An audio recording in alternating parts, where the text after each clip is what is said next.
નમસ્તે વિદ્યાર્થી મિત્રો, આજે વાત કરવી છે જ્ઞાન સાધના સ્કોલરશિપ પરીક્ષાનો મોડેલ પેપરનું સંપૂર્ણ સોલ્યુશન મેળવીશું.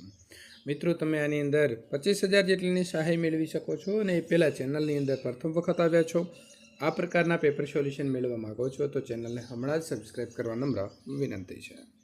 વિદ્યાર્થી મિત્રો, નૂતન જ્ઞાન ક્ષેત્ર દ્વારા બનાવવામાં આવેલું કુલ 120 ગુણનું જે મિત્રો પ્રશ્નપત્ર છે તે આપણે જોવાના છીએ. જ્ઞાન સાધના મોડેલ પેપર જે છે કુલ તમારો 120 ગુણનો જે છે તે સમય રહેશે. પ્રશ્ન નંબર 1ની વાત કરીશું. પહેલો પ્રશ્ન આપણો શું છે તેની વાત કરી લઈએ. તો અહીં 2, 6, 12, 20 અને 30 આપેલી સંખ્યા છે. તો અહીં પછીની ખાલી જગ્યામાં શું આવશે? તો 42 સાચો જવાબ આવે છે. નીચેનામાંથી કઈ નદી અને શહેરની જોડ જે છે તે મિત્રો ખોટી છે? તો અમદાવાદ સાબરમતી સાચું છે, સુરત તાપી એ પણ સાચું છે, અને વડોદરા તો વિશ્વામિત્રી પણ સાચું છે. ભરૂચ બનાસ નહીં પણ નર્મદા નદીને કાંઠે મિત્રો વસેલું છે, એટલે ખોટું છે. જો કોઈ સાંકેતિક ભાષાની અંદર વોટર છે, વોટરને આવી રીતે લખાય તો ડ્રિંકને શું લખાશે? તો વિદ્યાર્થી મિત્રો, અહીં તમે જુઓ કે ડબલ્યુ પછી આપણને અહીં એક્સ આપ્યો છે, તો અહીં ડી પછી કયો શબ્દ આપણે શોધવાનો છે? તો ઈ શોધવાનો છે. આર પછી એસ, આઈ પછી જે, એન પછી ઓ અને કે પછી એલ. એટલે આપણો સાચો જવાબ અહીં બની જાય છે એ. ગાય છે તો એ ભૂચર પ્રાણી છે. કેવું છે? ભૂચર. ભૂ એટલે જમીન ઉપર, ચર એટલે ફરવાવાળો. તો મગર છે એ કેવું પ્રાણી છે? તો ઉભયજીવી છે. કેવું છે?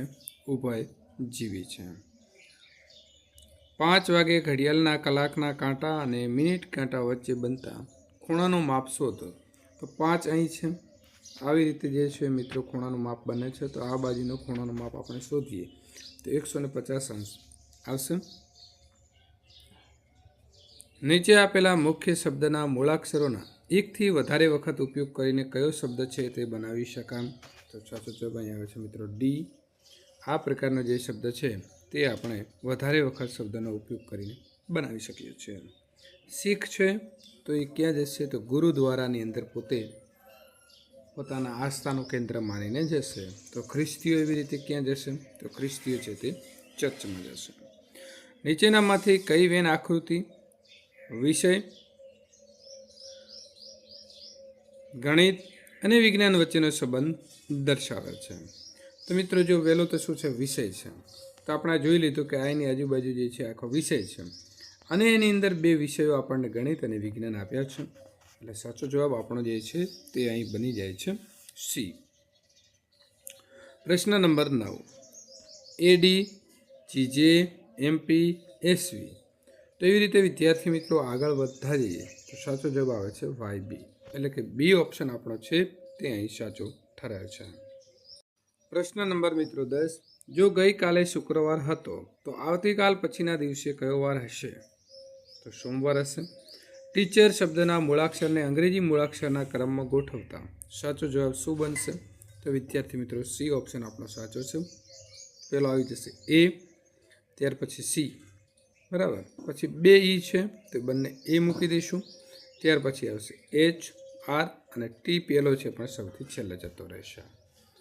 પ્રશ્નાર્થના સ્થાને આવતી આકૃતિ કઈ છે? તો વિદ્યાર્થી મિત્રો અહીં તમે જોશો કે જે આપેલી આકૃતિ છે એને માત્ર આપણે 90 અંશના ખૂણે ફેરવી છે. આમ જે ઊભી છે એને એમ આડી કરી છે. તો જે આ અહીં કેવી છે? તો વિદ્યાર્થી મિત્રો આડી છે, તો એને આપણે ઊભી કરીએ તો સાચો જવાબ આપણો બની જાય છે ડી. એક હરોળની અંદર અમિત ડાબેથી 11મા ક્રમે છે અને સુમિત જમણેથી 15મા ક્રમે છે.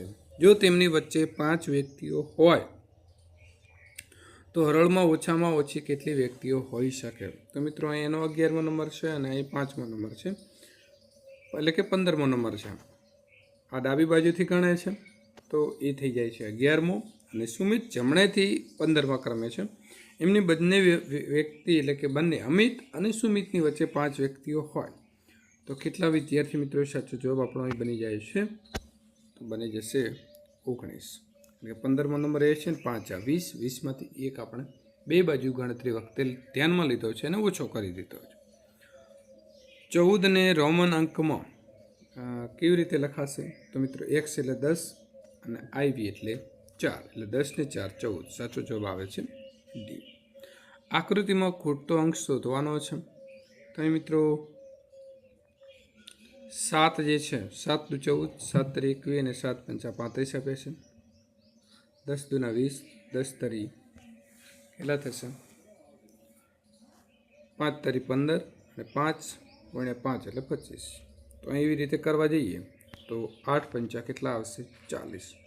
એકદમ સહેલું હોય છે, પણ આપણે શું છે તેની ગાણિતિક પ્રક્રિયા સમજવી જરૂરી છે. એક હરોળમાં મિત્તલનો ક્રમ આગળથી 10મો છે અને પાછળથી 8મો. તો હરોળમાં કુલ કેટલા વિદ્યાર્થીઓ હશે? તો આગળથી કેટલા નંબર છે? 10. પાછળથી કેટલો છે? તો 8. એટલે કેટલા થયા? 18 થયા. એટલે બે બાજુથી આપણે એનો નંબર ધ્યાનમાં લીધો છે, એટલે એક ઓછો કરવો પડશે. એટલે સાચો જવાબ આપણો આવશે મિત્રો 17. તમારા પિતાની બહેન ના પતિ, બરાબર છે, એના સાસુ તમારે શું થાય? તો એ તમને તમારા દાદી થશે. નીચેનામાંથી યોગ્ય કર્મ તાર્કિક ક્રમની અંદર ગોઠવીએ. તો સૌથી પહેલાં વિદ્યાર્થી મિત્રો આવશે તાજમહેલ. ત્યાર પછી ક્યાં આવેલો છે? તો આગ્રા છે. આગ્રા ક્યાં આવે? તો ઉત્તર પ્રદેશ. ઉત્તર પ્રદેશ ક્યાં આવે? તો ભારત. અને ભારત ક્યાં આવે? તો બ્રહ્માંડમાં આવે. એટલે સાચો જવાબ બની ગયો એ. પ્રશ્ન નંબર 19.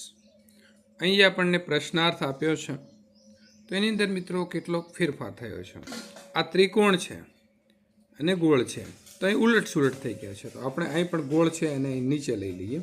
આવું હોય તો તમારે પેન્સિલથી થોડું ચિત્ર દોરી દેવાનું. આ ત્રિકોણ અહીં મિત્રો નીચે હતો, અહીં ઉપર આવી ગયો. તો આપણે પણ અહીં ચોરસ છે તેને આમ ઉપર દોરી દઈએ. અહીં લાઈન જે છે આમ ઊભી હતી તે આડી થઈ ગઈ, તો આપણે ઊભી છે એવી આડી કરી દઈએ. તો આ પ્રકારનો ઓપ્શન આપણે શોધવા જઈએ તો વિદ્યાર્થી મિત્રો સાચો જવાબ આપણો કયો બને છે? તો સાચો જવાબ બને છે સી. સી ઓપ્શન સાચો છે. શ્યામ ઉત્તર તરફ 7 કિલોમીટર ચાલે છે, પછી તે ડાબી બાજુ વળીને 3 કિલોમીટર ચાલે છે. ફરીથી તે ડાબી બાજુ વળીને 7 કિલોમીટર ચાલે છે. હવે તે તેના પ્રસ્થાન બિંદુથી કેટલા કિલોમીટર દૂર હશે? કેટલો દૂર હશે મિત્રો? 3 કિલોમીટર દૂર હશે. 4 પુસ્તકોમાં ગણિતનું પુસ્તક અંગ્રેજી કરતાં જાડું છે. ગુજરાતીનું પુસ્તક વિજ્ઞાન કરતાં પાતળું છે. જો વિજ્ઞાનનું પુસ્તક અંગ્રેજી કરતાં પાતળું હોય તો સૌથી પાતળું પુસ્તક કયું હશે? ગુજરાતી હશે. નીચેની શ્રેણીમાં એવા કેટલાક અક્ષરો છે જેની તરત પહેલાં એક ચિહ્ન અને પછી તરત એક સંખ્યા હોય? તો આવા જે છે કેટલા વિદ્યાર્થી મિત્રો શબ્દો છે કે જેની તરત પહેલાં એક ચિહ્ન હોય અને તેના તરત પછી એક સંખ્યા હોય? બરાબર છે. તો અહીં જુઓ, દાખલા તરીકે આ જી છે, તો એની તરત એની પાછળ શું છે? તો સંખ્યા છે. અને આગળ શું છે? તો ચિહ્ન છે. તો આગળ ચિહ્ન અને પાછળ સંખ્યા. તો એવું જો આપણે જોવા જઈએ તો મિત્રો કેટલા થશે? તો આગળ શું હોવું જોઈએ? એક ચિહ્ન અને પાછળ એક સંખ્યા. તો એ પ્રકારના 2 થાય છે. એટલે સાચો જવાબ આવશે બી. બધા મોબાઈલ લેપટોપ છે. કોઈ પણ લેપટોપ ટીવી નથી. કોઈ પણ મોબાઈલ ટીવી નથી. અને કેટલાક લેપટોપ મોબાઈલ છે. તો તારણ 1 અને 2 બંને અનુસરે છે. 5 મિત્રો એ બી સી ડી અને ઈ એક લાઇનમાં ઉત્તર તરફ મોઢું રાખીને બેઠા છે. જો સી એ બરાબર મધ્યમાં હોય તો તેની ડાબી બાજુ કેટલા મિત્રો બેઠા હશે? આ બધા એક જ લાઇનમાં બેઠા છે અને બધાનું મોં કઈ બાજુ છે? તો ઉત્તર બાજુ છે. હવે સી છે મધ્યની અંદર છે, એટલે વચ્ચોવચ્ચ છે. તો એની ડાબી બાજુ કેટલા હશે? તો 2 જણા હશે. કઈ બાજુ? તો ડાબી બાજુ. અને જમણી બાજુ પણ 2 જણા હશે. તો સાચો જવાબ આપણો આવે છે બી. પ્રતિબિંબ આકૃતિ જે છે તે મિત્રો આપણે દોરવાની છે. તો કાચ એટલે કે અરીસો આ બાજુ મૂકેલો છે.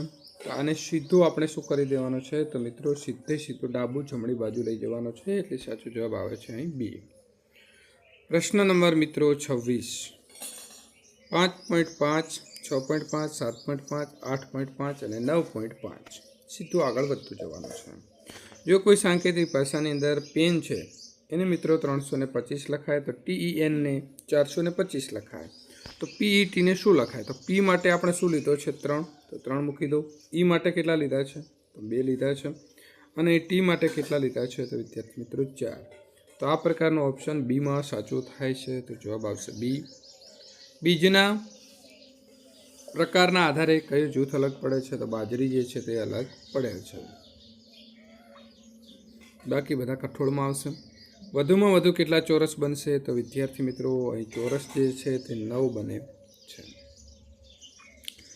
ચાવી તો ઝુમખું, બરાબર, ઘણી બધી ચાવીઓ ભેગો થાય એટલે ઝુમખું બની જાય. તો સૈનિક ઘણા બધા ભેગા થાય એટલે શું થાય? ટુકડી. ફાસ્ટ છે તો મિત્રો ફાસ્ટ છે તો એને આપણે GBTU લખીએ. તો સ્લો માટે શું લખાય? તો TMPX. કેવી રીતે? તો જો F છે તો એના પછીનો શબ્દ લીધો છે, A છે તો એના પછીનો શબ્દ, S તો એના પછીનો શબ્દ અને T તો એના પછીનો શબ્દ. તો આપણે દરેક પછીનો એક એક શબ્દ ઉમેરતા જવાનું છે. સાદુરૂપ આપવાનું છે મિત્રો. અહીં 50 ઓછા 10 પ્લસ 5 ગુણ્યા 2. તો ભાગુ સભા પ્રમાણે કરીએ તો જવાબ આવશે મિત્રો 30. મિત્રો આ નૂતન જ્ઞાન સેતુ દ્વારા મોડેલ પેપર બનાવવામાં આવેલું છે. તો મિત્રો આપણે તેમને ક્રેડિટ આપીશું. પ્રશ્ન નંબર જે છે તે આવશે 33. તમારા બહેનના મામાની એકમાત્ર બહેન એટલે તમારી કોણ? તો તમારા બહેન છે, બરાબર. તમારા બહેન એટલે તમારા સગા બહેન છે. એમની મામા એટલે તમારા મામા થયા. એકમાત્ર બહેન છે તો એ તમારી કોણ હોય? માતા હોય. 2 ભાઈઓની ઉંમરનો તફાવત 10 વર્ષ છે. 15 વર્ષ પછી તેમની ઉંમરનો તફાવત કેટલો હશે? તો 15 વર્ષ પછી પણ તફાવત તો મિત્રો આ જે છે એટલો જ રહેશે, એટલે 10 વર્ષ થશે. BEH કે N તો Q. CD એવા 2 મૂકતા જવાનું છે. નીચેની આકૃતિનું પ્રતિબિંબ જે છે તે પ્રતિબિંબ મિત્રો અહીં આપણે શોધવાનું છે. તો આકૃતિની અંદર જ્યારે પ્રતિબિંબ શોધવા માટે આ બાજુનો કાચ હોય તો મિત્રો અહીં તમે આકૃતિ પણ દોરી શકો છો. આ બાજુ તીર જતું હોય એ આ બાજુ જવા લાગે, બરાબર છે. અહીં આ બાજુ ગોળ હોય આ બાજુ આવી જાય, અહીં હોય આ બાજુ આવી જાય, સરવાળો આ બાજુનું ચિહ્ન છે એ આ બાજુ આવી જાય. તો આ પ્રકારનું ચિહ્ન આપણે અહીં એમાં શોધી શકીએ છીએ, એટલે કે સાચું છે. તો મિત્રો આ પ્રકારે બદલાતું હોય છે. અહીં આપેલા શબ્દમાંથી એક અક્ષર પસંદ કરતા તે સ્વર હોત તો તેની સંભાવના કેટલી છે? તો સ્વર એટલે મિત્રો O, I, I અને A, એટલે 4 શબ્દો આપ્યા છે. એટલે ટોટલ 11માંથી 4 આવી શકે છે. ટોટલ 11 અક્ષરો છે, એમાંથી 4 હોઈ શકે. તો જવાબ આવશે બી. એક હારમાં 10 ઝાડ છે. દરેક 2 ઝાડ વચ્ચે 2 મીટરનું અંતર છે. તો પહેલા અને છેલ્લા ઝાડ વચ્ચે કેટલું અંતર હશે? તો 18 મીટર હશે. એક દિવાસળીની પેટીમાં 50 સળીઓ છે. આવી 10 પેટીઓ છે જેમાંથી દરેક પેટીમાંથી 2 સળી કાઢી લેવામાં આવે તો હવે કુલ કેટલી સળીઓ રહેશે? તો 480. 2 સળી કાઢી 10 પેટીમાંથી એટલે 20 નીકળી ગઈ. અલગ પડતો શબ્દ કયો છે? તો સાયકલ, કારણ કે જાતે આપણે ચલાવવી પડે છે, એટલે કે જાતે પેન્ડલ મારવું પડે છે, અને બાકી બધા સ્વયં સંચાલિત હોય છે. જો A અને B બંને સમય સંખ્યાઓ હોય તો કયું વિધાન હંમેશા સાચું બનશે? તો A + B બરાબર B + A. વિદ્યાર્થી મિત્રો આગળનું સોલ્યુશન મેળવવા માટે અહીં આપેલી એન્ડ સ્ક્રીન છે તેના ઉપર તમે ક્લિક કરશો એટલે સીધો પ્રશ્ન નંબર 42થી આગળ આપણે શરૂઆત કરી દઈશું.